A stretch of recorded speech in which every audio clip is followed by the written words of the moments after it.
สบายดีเนาะเมื่อนี้แอร์ก็มีเคล็ดลับเกี่ยวกับการดูแลสุขภาพเนาะมาแนะนำรู้สึกว่าแอร์เป็นคนหนึ่งที่ใช้มาตลอดแล้วก็รู้สึกว่ามันดีเนาะก็จะมาบอกเนาะคนที่มีปัญหาบางคน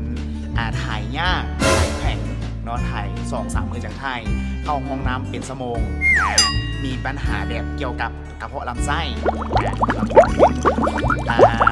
ย้อนแบบนี้แล้วก็ลิ้นชี้ดวงเนาะแบบเป็นมาหลายมาโดนแล้วหรือว่าเป็นมาปี2 ปีบอก10 ปลายปีก็ว่าไปขึ้นกับระยะเวลาที่มันเป็นเนาะบอกเลยเมื่อนี้มีเคล็ดลับดีที่สุดเนาะเป็นตัวหนึ่งที่ได้รับรางวัลอันดับ1ประจำปี 2018แม่นอีหยังมาเสลยกันเลยนั่นก็คือตัว BGRN นั่นเอง B-Green เนาะคือตัว B-Green เนี่ยนำเข้าจากสหรัฐอเมริกาเนาะรัฐเท็กซัสปัจจุบันเนี่ยมีอย.ผ่านอย.ไล่กว่า44 ประเทศเป็น GMO แล้วเนาะก็ในกล้องเนี่ยบรรจุเนาะ15 ซองเนาะในกัปหนึ่งเนี่ยมี15 ซอง15น้ำหนักเนาะในกัปหนึ่งเนี่ย255 มิลลิกรัมเนาะแล้วก็1 ซองอยู่ที่17 มิลลิกรัมเนาะแล้วตัวนี้ก็มีอย.ผ่านด้วยอย.เนาะอย.ค้างกล้องเลยแล้วก็เป็นราคาเนาะเรื่องของราคาเนี่ยมันจะติดอยู่ข้างกับนี้เลยเนาะสำหรับคนที่อยากรู้รายละเอียดเพิ่มเติมจะอินบ็อกซ์หรือว่ามาอีกครั้งหนึ่งเนาะจะระบอกรายละเอียดอีกครั้งหนึ่งนอกจากคนที่มีปัญหาถ่ายแข็งถ่ายยากเนาะ2-3 มื้อจากถ่ายบางคนถ่ายเกณฑ์เป็นลิ้นดวงแล้วเนาะมันยังดูแลเรื่องภายในพร้อมเนาะผิวพรรณหน้าตานะแล้วก็เพราะว่าก่อนหน้านี้นะที่ก่อนที่จะมาใช้ตัวเบกกี้นะเป็นคนนึงที่เป็นสิวเนาะแล้วก็เป็นคนนึงที่ปัญหาเรื่องเป็นปัญหาเรื่องผิวพรรณเนาะผิวพรรณมองคล้ำเนาะก็อยากขาวอยากรอคือคนอื่นแหละแต่ว่าตัวเองเกิดมาดำเนาะก็บอกว่าจะเฮ็ดจังใดก็เจอผลิตภัณฑ์ตัวนี้เราเป็นเบกกี้เนาะเป็นสินค้าที่มีคุณภาพเนาะเลือกไส้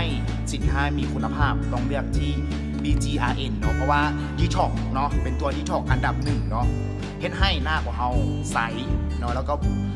โบมีสิวด้วยแล้วก็เป็นผิวพรรณเป็นหน้าตาจะผ่องใสมีออร่าตลอดเวลาเนาะสำคัญสามารถขับถ่ายดีท็อกของเสียฟื้นฟูระบบลำไส้ให้แข็งแรงพร้อมเนาะสำหรับการดูแลสุขภาพเมื่อนี้โบได้เพียงแต่มาบอกเนาะโบได้เพียงแต่มา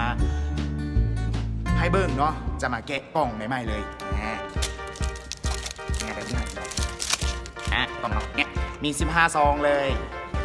นี่ก็คือ15 ซองจากที่บัวได้มาแกะกล่องอย่างนี้เนาะก็จะมาผสมกินให้พร้อมกินให้เบิ้งเลยมือนี้นะเป็นตัวนึงที่ไซส์มาตลอดเนาะแล้วก็ดีก็จะมาแนะนำบอกต่อเนาะทุกคนนะวิธีกินง่ายๆเลยเนี่ยคือผสมใส่น้ำเนาะคือจะได้เกี่ยมน้ำมาเฮมอยแล้วหลังจากนั้นเราก็ตีซองง่ายๆมันจะมีบอลจีทางในมันจะเป็นแบบนี้เลย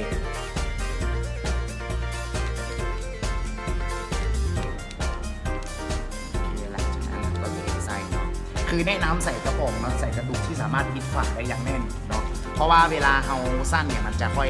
ละลายหมดเนาะ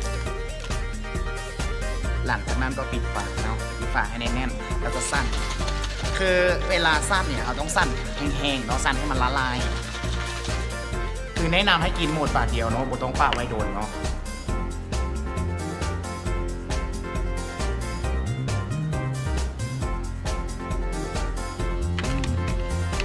หลังจากนั้นเนาะน้ำเปล่าเข้าไปน้ำธรรมดานี่แหละเนาะบางคนขาดน้ำเนาะบางคนบ่ดื่มน้ำเนาะบางคนแบบกินเป็น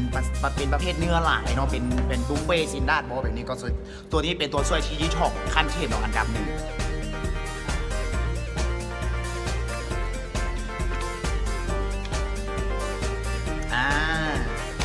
เงียบหอยเนาะสามารถสั่งซื้อได้ตามเพจเลยเนาะแล้วก็ที่ฮาร์ดเป็นช็อปเนาะแล้วก็ตามเบอร์โทรที่ได้บอกไปเนาะเลยอยู่ในไทม์ไลน์พร้อมสามารถสั่งซื้อได้ตามนั้นเลยเด้อ